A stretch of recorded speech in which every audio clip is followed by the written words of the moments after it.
이제 대한민국의 재도약을 위해서 우리가 새롭게 위기를 기회로 바꿔서 도전하고 또 성취를 할 때가 됐습니다. 그야말로 총선 없는 전쟁이 벌어지고 있습니다.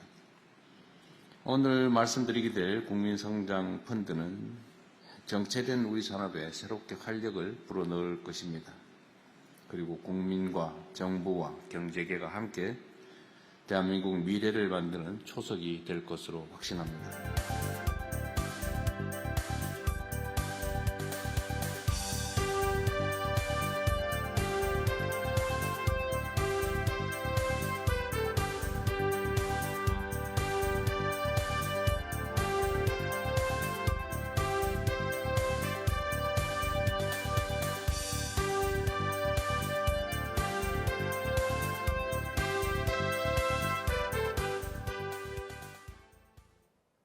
자, 앞으로 5년간 이 150조 원 이상입니다. 150조 원 규모의 국민성장 펀드를 통해서 대한민국의 전략사업 전반에 폭넓은 지원이 실시됩니다.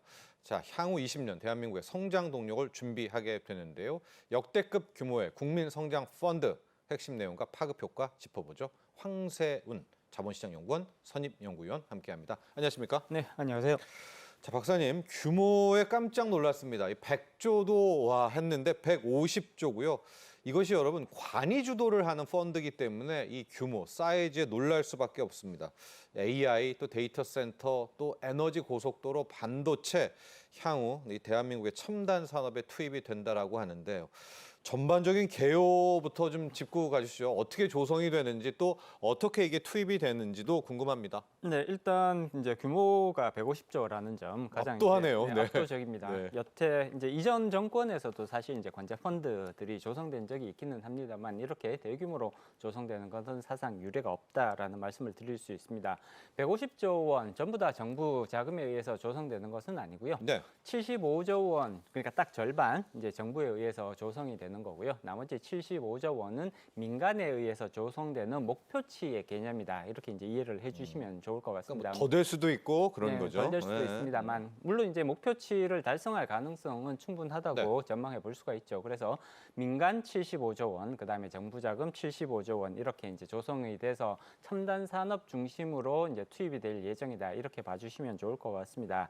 11개 분야 지금 핵심 산업에 집중 투자를 할 예정인데요. 가장 중요한 부분 AI라고 볼 수가 있겠죠. 역시. 지금 올해의 전반적인 화두가 AI잖아요. 네. 그래서 AI에 가장 많은 자금을 투입하는 것으로 되어 있고요. 물론 AI에만 자금을 투입하는 것은 아닙니다. 반도체 역시나 굉장히 중요한 핵심 산업이라고 볼 수가 있고요. 그다음에 모빌리티, 미래 이동 수단을 의미하는 거죠. 모빌리티 산업, 그다음에 백신, 그다음에 바이오 이런 부분들에 있어서도 자금들이 대규모로 투입될 예정입니다. 이 외에도 방산이라든지 그다음에 2차 전지, 그다음에 수소 연료 전지 뭐 이런 부분 첨단 핵심 산업에 대규모 자금들을 투입을 함으로써 첨단 산업을 집중적으로 육성을 하고 여기서 일자리도 창출하고 지역 균형 발전까지 도모하겠다라는 것이 정부의 큰 그림이라고 볼 수 있습니다. 네, 이제 한 단위로 가장 전면에 한국형 엔비디아를 탄생시키겠다 또 이런 목표도 있는데요. 당초에 시작할 때는 저희가 100조의 국민성장 펀드 이렇게 이야기를 했거든요. 박사님, 근데 지금 50조 원이 이제 새롭게 마지막 발표될 때 증액이 된 것 아니겠습니까? 네네. 그래서 150조 규모가 됐는데 이제 그만큼 더 이제 투입해야 될 자본이 더 커야 된다. 또 이런 건가요? 증액의 배경 한번 보도록 할까요? 네, 일단 100조 원 정도라고 하면 일단 숫자만 놓고 보면 100조 원은 굉장히 큰 금액이라고 볼 수가 있습니다. 네. 근데 이것을 약 10개 정도의 첨단 산업 분야에 나누어서 이렇게 집행을 해야 되는 거잖아요. 그러다 보면 예를 들어 100조 원 정도면 평균적으로 봤을 때 한 10조 원 내외 정도의 자금이 투여가 될 수가 있을 텐데 산업별로 10조 원으로 쪼개서 생각을 하면 10조 원이라는 금액 자체는 그렇게 크다고 볼 수가 없습니다. 예를 들어서 AI라든지 반도체 투자를 보면 최근 들어서 해외에서 발표되는 그런 대규모 투자 계획들을 살펴보면 사실 10조 원 정도면 굉장히 소규모 투자로 오히려 분류될 수밖에 없는 것이거든요. 네. 그렇기 때문에 이런 부분들을 감안을 해서 조금 더 현실성 있고 실질적으로 도움이 될 수 있는 수준에서 투자 금액을 정해야 되겠다. 라는 쪽으로 여러 가지 의견들을 수렴하다 보니까 기존의 100조 원에서 150조 원으로 대폭 늘어날 수밖에 없는 그런 이제 상황이 되었다 이렇게 말씀드릴 수 있을 것 같고요. 이 글로벌 첨단 산업 경쟁들을 살펴보면 대규모 투자가 거의 필수적이다라는 그런 특징을 관찰할 수가 그렇죠. 있습니다. 예. AI뿐만 아니라 반도체라든지 바이오 산업, 그다음에 전기차라든지 미래의 그런 이동 수단에 관련된 그런 내용들을 살펴보면 기본적으로 10조, 15조 정도의 투자는 거의 베이스라인으로 깔고 가는 거였거든요. 그러다 보니까 이러한 산업의 대규모 투자 수요가 지금 집중되고 있다라는 점을 감안을 했을 때 조금 더 현실성 있게 100조 원이 아니라 150조 원 정도로 규모를 키워서 실질적인 효과를 볼 수 있도록 만들자라는 것이 이번 증액이 이루어진 가장 중요한 원인이라고 볼 수가 있죠. 네, 자 국민성장펀드 150조 규모입니다. 조금 더 들어가 보도록 하면 이게 75조가 정부 쪽에서 주도하는 기금입니다. 첨단 산업 기금 또 이제 민간 쪽에서 75조 이렇게 합치게 되는 구조인데. 조성을 좀 어떻게 하는 것, 또 나중에 배분도 해야 될 것 아니겠습니까? 그런 네네, 원칙들도 그렇습니다. 많이 좀 궁금합니다. 네. 운영 차원도요. 일단 150조 중에 절반은 정부 주도로 조성이 되고 나머지 절반 75조가 민간에 의해서 조성이 되는 방식으로 설계가 되었습니다. 근데 이제 150조 원이라는 게 한 해 시작하자마자 150조 원을 모두 조달하는 방식은 아니고요. 150조 원을 5년에 걸쳐서 조달하는 방식입니다. 그래도 커요. 네. 그렇기 때문에 매년 30조 원 정도를 조달을 해서 이제 투자에 활용하는 방식으로 이렇게 이제 이루어지는 것이고요. 그렇기 때문에 매년 정부가 15조 원, 민간이 15조 원 정도를 조달을 해서 투자에 사용하는 이런 방식으로 이루어지게 됩니다. 그러면 정부가 매년 15조 원 합쳐서 75조 원을 어떠한 방식으로 조달을 할 것이냐, 주로 정부 보증체의 방식으로 자금을 조달하는 것이 지금 대안으로 제시가 되고 있습니다. 네. 정부가 이제 쉽게 말하면 산업은행이라든지 이런 국책 이제 은행들을 통해서 채권을 발행을 하게 되는데 여기에 정부 보증을 집어넣음으로써 조달 금리를 거의 국채 수준으로 떨어뜨릴 수 있다라는 그런 장점이 있는 것이거든요. 그렇기 때문에 정부 보증 채권을 발행을 해서 75조 원을 조달을 하고 이것을 주로 이제 산업은행이 담당을 하게 되겠죠. 예. 이렇게 해서 75조 원을 마련을 하고 민간 자금 75조 원, 민간 자금은 주로 이제 금융회사 그리고 연기금 그리고 국민들 여기에 관심을 가지는 국민들이 계시다면 국민들의 참여까지도 허용을 해서 75조 원 정도를 조달하는 것을 목표로 하고 있습니다. 네. 민간 자금 조달에 있어서는 사실 가장 중요한 역할을 하는 것은 금융회사, 특히 은행들의 역할이 가장 중요하다고 볼 수가 있습니다. 이 은행들, 우리나라 은행들이 자산 규모라든지 자본금 규모에서 가장 큰 역할을 담당을 하고 그다음에 여러 가지 이제 대출과 관련된 다양한 기능들을 가지고 있기 때문에 은행들이 물론 이제 은행들만 참여하는 것은 아닙니다. 증권사라든지 보험사들 다양한 종류의 금융회사들이 다 참여하는 것은 맞습니다만 은행들의 이제 덩치가 가장 크고 많은 자본을 가지고 있기 때문에 여기서 얼마만큼의 자본을 조달할 수가 있느냐가 또한 굉장히 중요한 요소라고 평가할 수가 있죠. 자, 일단 75조 쪽.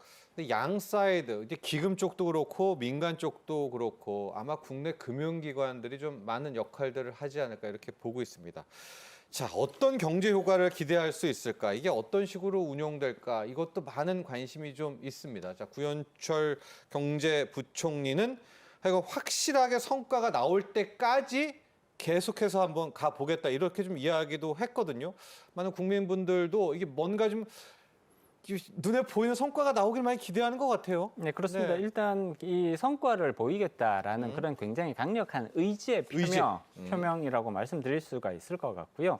사실 이런 이제 관제 펀드, 이제 국민 여러분들께서도 사실 이런 비슷한 종류의 관제 펀드를 여러 번 보셨을 거예요. 사실 이명박 정부 때도 녹색 성장 펀드라는 것이 조성된 바 있고 박근혜 정권 때도 통일펀드 네. 조성이 된 적이 있습니다. 문재인 정권 때도 뉴딜 펀드 이렇게 조성이 된 적이 있는데 사실 이런 관제 펀드의 성과가 이렇게 좋게 끝났다고 평가하기는 사실 좀 한계가 있을 수밖에 없거든요. 네. 가장 중요한 원인을 살펴보면 사실 이게 정권에 따라서 중요하게 생각하는 그런 경제 정책 방향에 당연히 차이가 나타났었고요. 네. 정권이 바뀌게 되면 이게 이제 장기적인 성장 그런 추진 동력을 잃게 되면서 조금 흐지부지되는 그런 결과로 이어졌던 경우가 많거든요.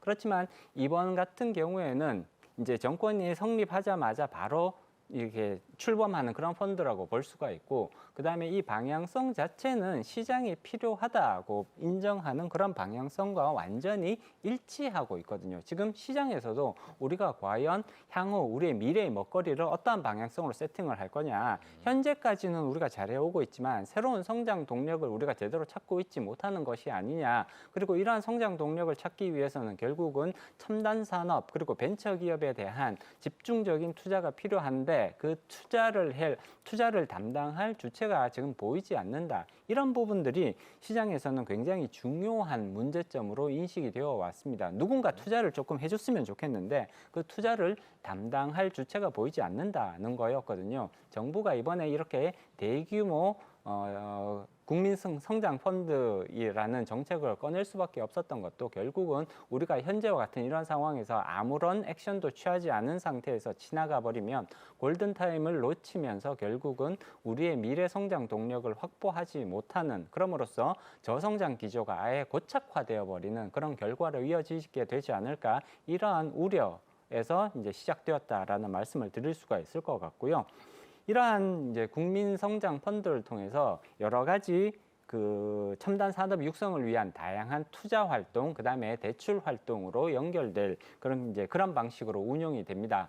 직접 투자하는 방식도 일부 한 15조 원 정도는 정부가 직접 투자하는 방식으로 가져갈 걸로 예상이 되고요. 그다음에 한 35조 정도는 간접 투자 방식, 다시 말해서 시장에 맡겨서 첨단 산업에 잘 투자해달라, 이런 간접 투자 방식으로 이루어지게 될 것 같고요.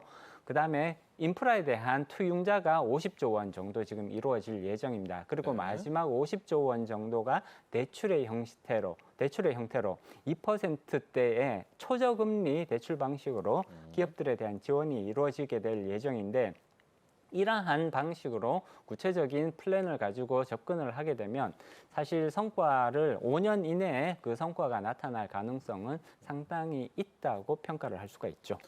자, 아마 주식시장이 더 기대가 큰 것 같아요. 일단 150조를 천명을 하지 않았습니까? 우리 연간 30조 원씩이 투입이 되게 되니까 반응이 바로 오는 것 같아요. 특히 이제 요즘 국내 증시가 이 첨단 쪽 섹터들이 먼저 달리고 있지 않습니까? 네, 그렇습니다. 국내 증시 코리아 디스카운트 해소에도 좀 도움이 될까요? 일단 기본적으로 코리아 디스카운트 해소에는 상당히 긍정적인 역할을 할 가능성이 높다.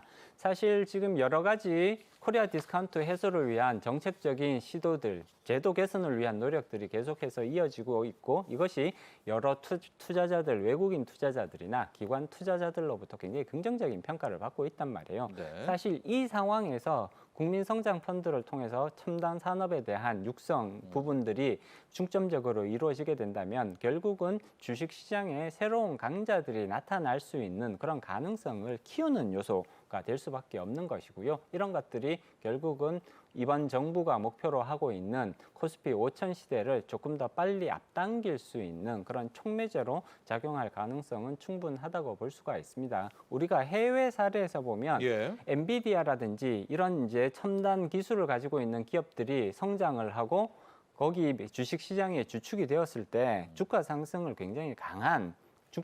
강하게 주도했던 그런 해외 사례들을 반복적으로 관찰을 해왔던 거거든요. 결국 국민성장 펀드라는 것도 우리나라에서 한국판 엔비디아와 같은 그런 기업들이 나올 수 있도록 만들자라는 것이 가장 중요한 목적인 거고요. 네. 이러한 첨단 산업에 자금을 집중적으로 투여함으로써 결국 우리나라에서도 유니콘 기업들이 계속해서 나올 수 있는 그런 환경들을 만들자라는 것이니까 주가 상승을 주도할 수 있는 기업들을 더 많이 만들어내기 위한 그런 목표를 가지고 있다. 결국 이런 것들은 우리나라 주가, 코스피 주가와 코스닥 주가를 계속해서 상승시킬 수 있는 굉장히 중요한 동력으로 작용할 가능성이 높고요. 해외 투자자들로부터도 긍정적인 평가를 이끌어낼 가능성은 충분하다고 볼 수 있습니다. 자, 그런데요. 이번에 이제 150조 규모 아닙니까? 75조. 이제 정부, 그다음에 민간인데 이런 좀 우려 또 지적이 있습니다. 정부 쪽 자금은 결과적으로 우리가 선택과 집중을 하기보다는 약간 나눠주기, 왜냐하면 이제 정부는 어쨌든 모든 쪽에 기회를 줘야 되니까. 근데 업계에서는 그러면 안 된다. 이제 유니콘이라든가 이제 옥석 가리기를 해서 좀 집중 투자를 해야 된다. 아마 이런 고민인 것 같은데요. 이번엔 좀 다르게 운용이 될 수 있을까요? 어떨까요? 네, 이번에는 옥석 가리기 이쪽 부분도 굉장히 이제 많이 강조가 되고 네, 있습니다. 집중하는 선택과 집중. 선택과 집중. 사실 150조 원이라는 돈이 굉장히 많아 보이기는 합니다만 산업별로 나눴을 때 여전히 선택과 집중은 반드시 필요한 부분이라고 말씀드릴 수가 있습니다.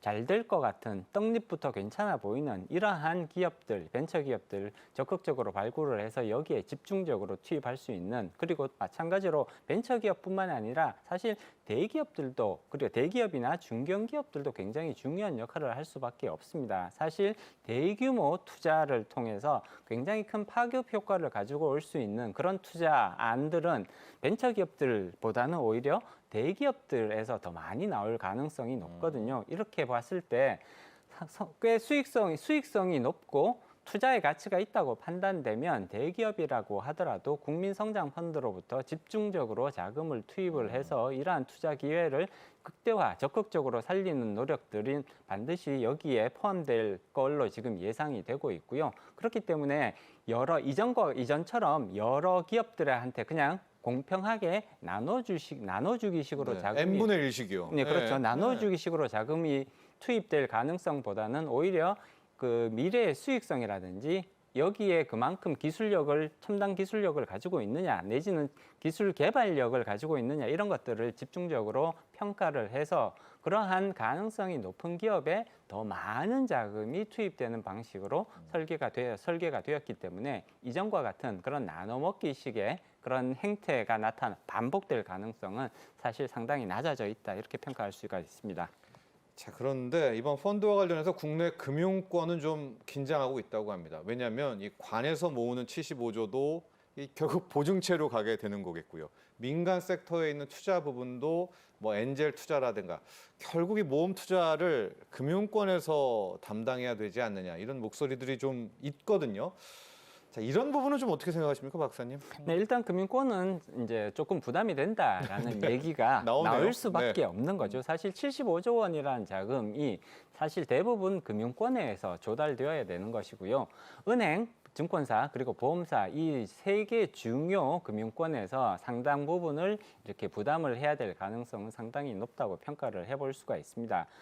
은행 같은 경우에는 사실 이런 이제 부분들뿐만이 아니라 서민 금융에 대한 재원 출연이라든지 또는 그 배드뱅크의 설립과 관련해서 이제 출연금이라든지 이런 부분들에서 이미 어느 정도의 그런 이제 역할들을 했죠. 네. 가져가야 되는데 네. 거기에 추가적으로 지금 75조 원에 상당하는 매년 15조 원 정도 되는 거잖아요. 네. 물론 이제 은행이나 금융권의 그 1년 매출이라든지 그다음에 순이익 규모를 감안을 했을 때 15조 원을 그러니까 매년 15조 원 정도를 조달하지 못할 정도의 그런 이제 산업 규모는 아니다라고 평가를 해볼 수가 있습니다. 다만 예. 그럼에도 불구하고 매년 15조 원에 가까운 자금을 출연해야 된다는 것은 상당한 부담 요소인 것은 분명하고요. 더더군다나 금융회사들은 건전성 규제를 받고 있단 말이에요. 위험 가중 자산에 대한 굉장히 다양한 종류의 규제를 받습니다.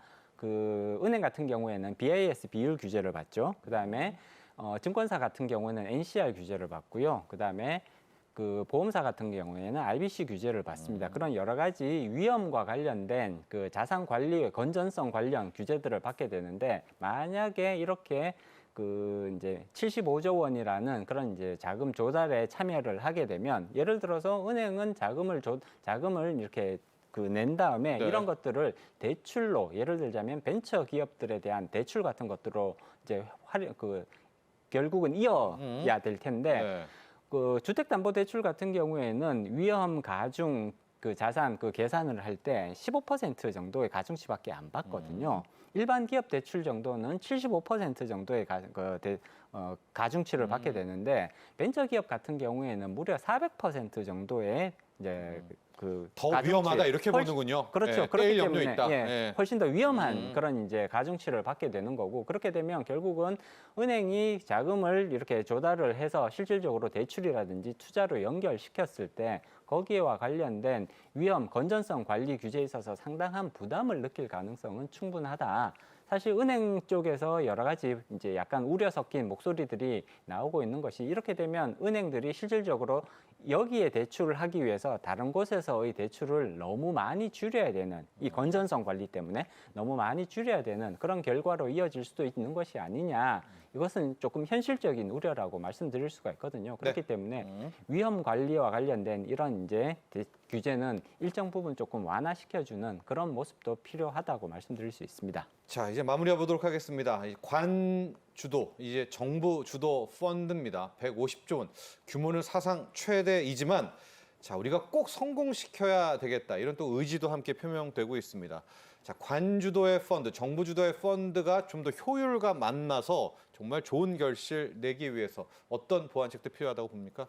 일단 가장 중요한 부분 중에 하나는 일관된 정책 수행 의지는 반드시 필요하다고 볼 수가 있습니다. 처음에 계획했던 그리고 설계했던 모습이 끝까지 유지가 될 수 있도록 일관된 정책 수행은 반드시 필요하다고 볼 수가 있고요.